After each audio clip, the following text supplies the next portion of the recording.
Guys, so the other day, Ethan picked up this. This is the Kyosho Mini Z Evo. Basically, it's a brushless Mini Z. It just comes as a chassis. Let's see where it's at, right here. So it looks just like a Mini Z, except it has a brushless system in it right there. And I was like, yeah, Ethan's getting fast. Go ahead and get a brushless one, run mod, and you're good. Well, after we picked this up, I thought for sure you could just bind it to your Kyosho Mini Z remote. Yeah, that's not how it works. You have to put a receiver in the Mini Z, and it's not like a normal receiver. It's like a little microchip that you just put on top of the board. And I didn't have one of those. Well, I kind of had one. Long story short is this little adventure forced me into buying this big adventure. This right here is one of the hottest race remote controls / transmitters that you can buy on the market right now. It's called the Fly Sky NB4 Plus. Now they make an NB4 Plus Pro. It's not too much different than the NB4 Plus. I think it has like a more sensitive trigger and a brighter screen. But I had to pick this up because that was the only thing that we had that could make this Mini Z work. This particular one is the one that comes with what they call an RM005 module and a Mini Z receiver. So this is essentially the Mini Z Noble NB4 Plus. I already have it out of the box. It's right here. And before I do reviews on stuff like this, I like to use it for a while. So Ethan has been using this for his Mini Z Evo. I have been using this for my stock Mini Z. That's right, guys. You can actually bind this directly to a stock Mini Z. And the reason why you can do it is because, again, this one is the one that comes with what they call an RM005 module.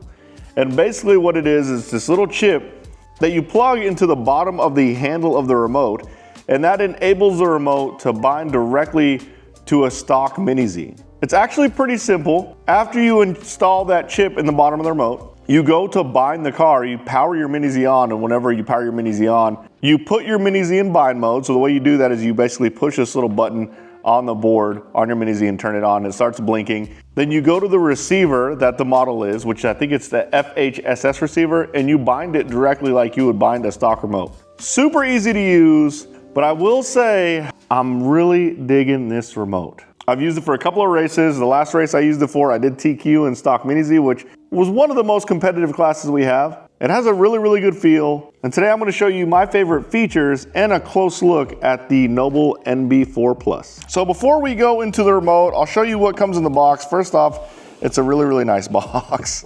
Really nice box. Now the RM005 module is actually already in the remote, which I showed you guys how to put it in on some B-roll while I was showing the remote. But it does come with a little charge cable, some extra triggers, looks like an extra spring, an extra handle, some stickers. And then, oh man, I need to put this on. It comes with 2 screen protectors. I need to put that on like stat. Dang it. I'm failing, guys. Box, really, really nice. Now, as for the remote, really, really nice remote. So basically this bottom piece is like an external battery pack. So you can power on this bottom piece and this will start charging your remote. So you can see how it's blinking green or whatever. It's, yeah, blinking green right there. So this is like an extra battery pack. Now you don't have to power this on every time. You can just power on the remote. Welcome to Noble Plus. Says some nice words to you. And then essentially if your battery starts going down, you can see your battery up there. You can power this bottom piece on and you can see it turned green because now it's charging. So it's kind of nice. Like you can have your remote running and the battery's good, but if it's running low, you just power on this bottom piece and it's good to go. Now, whenever you plug it in to charge it, you plug in just this bottom piece and it charges both, which is super cool. I really like that feature. The other feature I like is the screen, a nice colored screen, and you can actually change the background of the screen. Now I have this screen with this, like, I think it says model, but you can change the wallpaper, home screen wallpaper. Character is what it is, and it's this girl with headphones on. I think that's different. But you can have like a little Lamborghini, some scenery. But we went with my point is you can change screen. I'm sure you can upload your own pictures too, which is cool. But the screen and interface is really nice. Now, one of the biggest features of this radio is this right here. You can actually move this piece all the way around. So if you're a left-handed driver, you can just switch it around, which makes it super easy. It's probably the main reason most people get these or started to switch these because they are left-handed and you don't have to do anything crazy. It literally just swings around. But because you can swing it around, you can also angle your remote where if you drive like this, that's kind of nice. I tend to drive just how it goes because I don't want to mess myself up. Like my 10PX has the steering wheel in this area also, so I don't want to change up too much. But it does give you the flexibility to move it around, which is super freaking nice. The screen and menu, super intuitive. Here, let's see, I'm gonna switch this around so you guys can see it this way. Basically, the menu, lots of different options here. You can change your models. I mean, I'm not gonna go through all this, but it has every function that you would need. What I liked is this assign option. Basically, what you can do is you can assign the different triggers, and there's a whole bunch of different triggers and switches. You can assign it what to do. I assigned this switch to here to be my channel 4 because I know that's how you control your lights on your Mini Z.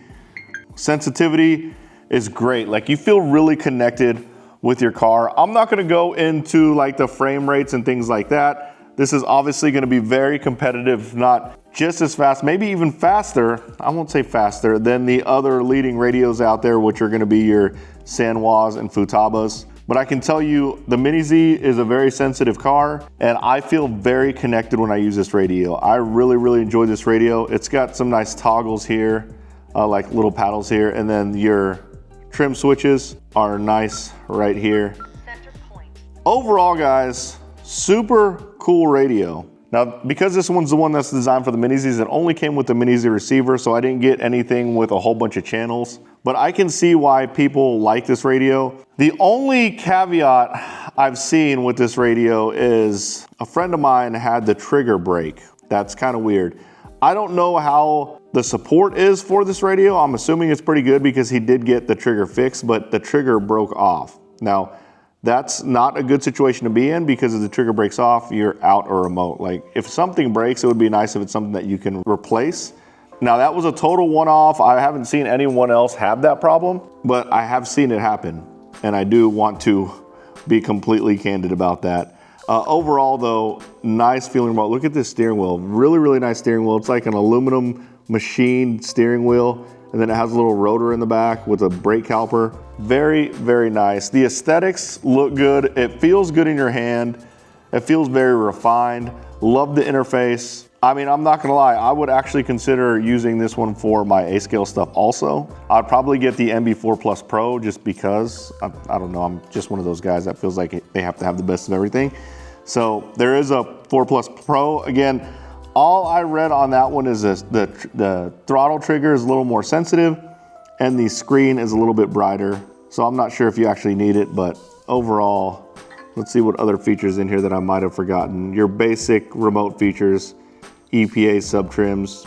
I actually use the steering expo, the steering curve pretty often, so you can see there, very intuitive, clear steering curve. So you can see my curve is a little less aggressive initially, and then it kind of ramps up. That's because I felt like my Mini Z was a little twitchy, so I kind of tamed it down where it wasn't initially twitchy, but it still had full steer. So you can actually change the expo right there. I have mine set to -20.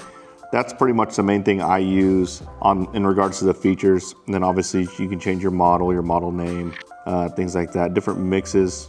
I don't know what trainer is, but it also has some good fail-safe functions. It's a cool remote, guys, I'm not gonna lie. I was forced into it, but I'm glad I was forced into it. And at least now I can tell you guys that I definitely approve of this remote. It's nice. All right, I got my screen protector on it. I can't believe I didn't put that on right off the start. Nice and clean though. So for complete transparency, most of those functions, if not all those functions, are available on all your high-end remotes. I did feel like this one was super intuitive. Some of the other remotes, like the Sanwa remote, I feel like you have to be like a specialist to figure that stuff out. Like, it's pretty freaking convoluted. I used the Futaba 10PX. It's still pretty straightforward, but this one was really, really easy to use. And honestly, when it comes to price, I believe the Futaba 10PX, I think they're like anywhere between $700 to $800. They're super expensive. Same with the Sanwa. They're anywhere between $500 and $700, something in that range.